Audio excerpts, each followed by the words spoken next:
The current home buying market is very similar to when I purchased my first home, which is back in 2009.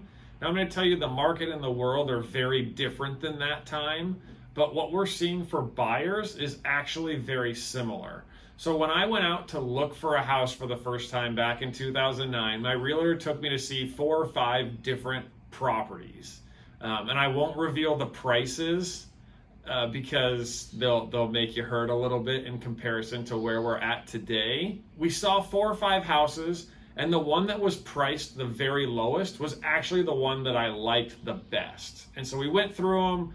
She takes us back to the office. We sit down with her, and she kind of asked the question of like, well, which one did you like? And for me, it was really obvious. I'm like, well, duh, I liked this one. Like, why are you even asking that question? Like, you walk through them, you know the answer. Funny enough, maybe I'm old enough now that I realize different people might have liked different houses, but it's taken me a few years to figure that out. But for me, it was extremely obvious this was the house that was the best deal and was the one that we should be buying. So I'm like, hey, I like this one. And she says, okay, great. So you want to put in an offer we want to put in an offer. What price do you want to offer, Ronnie? I said, well, they listed it. Let's offer what they listed it for. And she says, oh no, you have to offer more if you want this house. So I went up by $10,000. And she says, oh, no, if you want this house, you have to offer more. And I kind of make like this face, like what's going on here? But okay, 10,000 more. And she says, no, if you really want this house, you got to offer more. And finally, after like 3 times of this going up $10,000, my response was like, well, what do I need to do here? Like, what does it take to get this house? And she gave me a specific price and said, if you do not offer over this much, you don't really want the house. We put an offer over that price. I went $5,000 over it. I was like, hey, I'm into it, but this seems a little crazy to offer.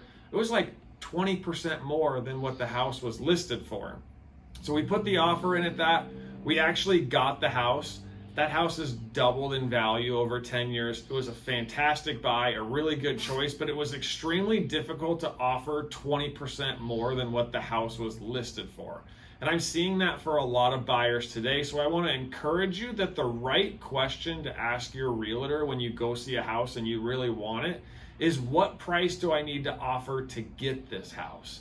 And that's where a good realtor really makes their money, right? Because if you just say, hey, how low can I offer? Well, you can offer as low as you want, but if you don't get accepted, it doesn't do you any good. But if you put the pressure on the realtors, like, what do I need to offer to get it? And you offer that and you don't, then it gives you something to go back, hey, you said I would get it. What really happened? Well, why did that happen? And no realtor is going to be perfect and get that right all of the time, but getting that information from them can really help you get a house today.